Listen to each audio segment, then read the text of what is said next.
Masuk ke sejarah tenis meja. Permainan tenis meja sudah dikenal di Inggris sejak abad ke-19.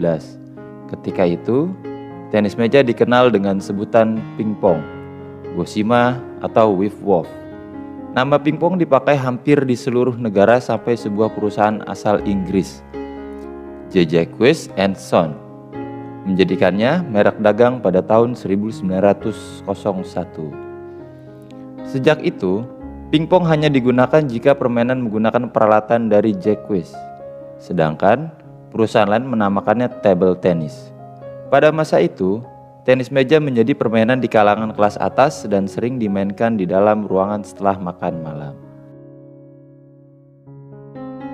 Selanjutnya adalah pengertian tenis meja. Tenis meja merupakan salah satu cabang olahraga yang dimainkan dua pasang atau ganda ataupun dua orang tunggal yang berlawanan. Alat yang dipakai dalam permainan ini yaitu raket atau yang umum disebut dengan bat, bola pingpong, dan lapangan permainan berbentuk meja. Raket dalam permainan tenis meja terbuat dari papan kayu dan dilapisi karet.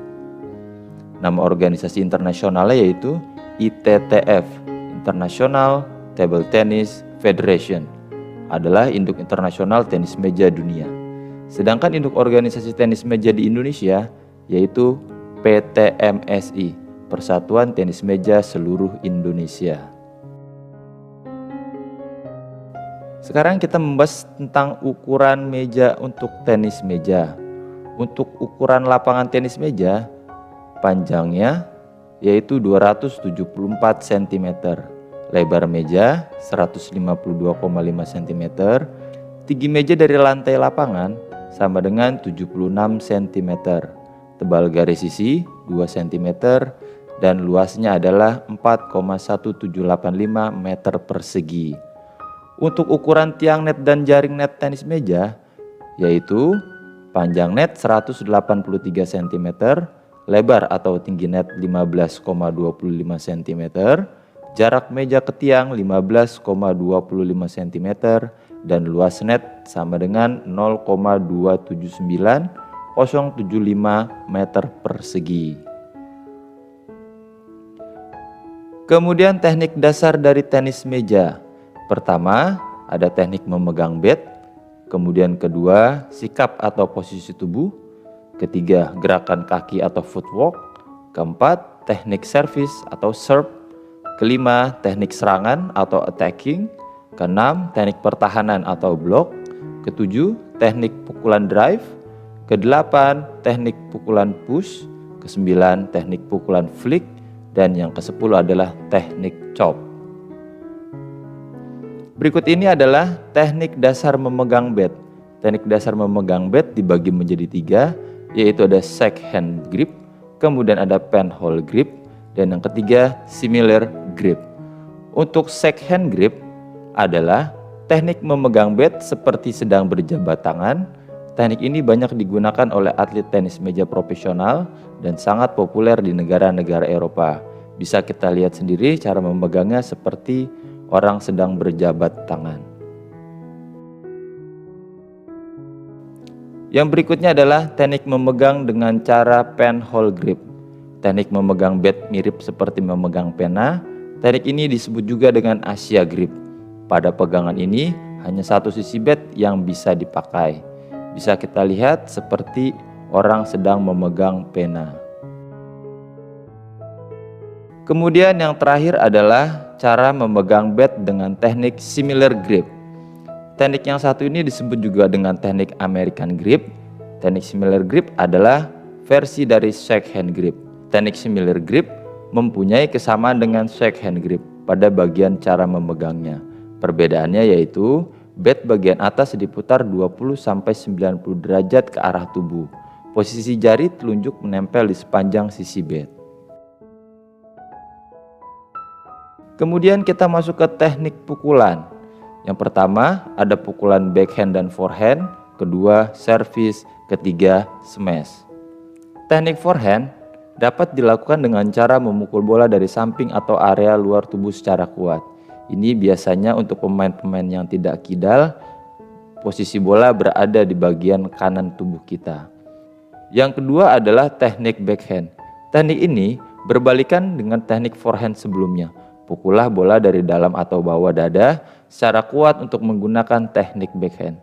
Bisa kita lihat teknik forehand dan teknik backhand pada gambar di sini.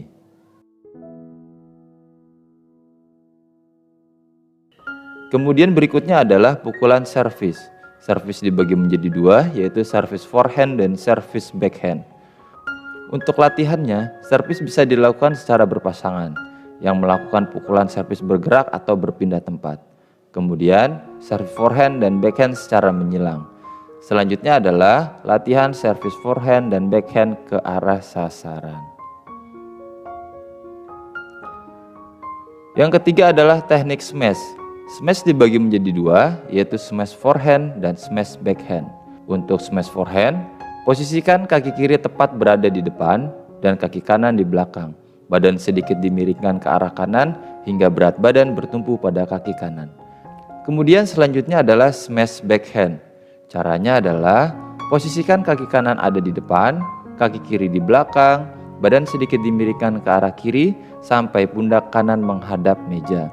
Bisa teman-teman lihat di gambar bagaimana cara melakukan smash forehand dan smash backhand. Kemudian adalah sistem pertandingan. Berikut ini adalah aturan standar sistem pertandingan yang ditetapkan dalam permainan tenis meja. Yang pertama, pertandingan ditetapkan dengan sistem gugur. Yang kedua, sistem penghitungan yang digunakan yaitu best of 3, di mana angka kemenangan 11 rally point saat babak penyisihan. Yang ketiga, pada babak final, sistem penghitungan yang digunakan yaitu best of 5 dengan angka kemenangan 11 rally point. Yang keempat, jika terdapat poin seri yaitu 10 dan 10, maka akan ditambahkan pertandingan 2 poin lagi. Yang kelima, pemain yang lebih dulu mendapatkan poin selisih 2 akan dianggap sebagai pemenangnya. Aturan mengenai jalannya pertandingan dalam permainan tenis meja adalah sebagai berikut. Pertama, wasit utama memimpin jalannya pertandingan, sedangkan wasit dibantu oleh pencatat poin atau skor disediakan oleh panitia acara untuk menjaga netralitas. Yang kedua, keputusan wasit adalah mutlak dan tidak dapat diganggu-gugat. Yang ketiga, para pemain atau peserta diwajibkan mengenakan pakaian olahraga. Keempat, para peserta harus dalam keadaan atau kondisi fisik dan mental yang sehat. Kelima, diberlakukan toleransi maksimal keterlambatan yaitu 10 menit. Yang keenam, peserta akan dipanggil maksimal 3 kali. Lebih dari itu akan dinyatakan diskualifikasi. Ketujuh, para pemain diwajibkan mengenakan sepatu ketika bertanding. Kedelapan, tidak diwajibkan bagi peserta untuk membawa perlengkapan sendiri karena sudah disediakan oleh panitia. Berikut ini adalah kriteria-kriteria pelanggaran dalam permainan tenis meja. Pertama, mendorong atau menggerakkan meja ketika bola sedang dimainkan atau rally. Yang kedua, pemain menangkap bola yang dipukul oleh lawan dengan posisi tangkapan tepat di atas meja.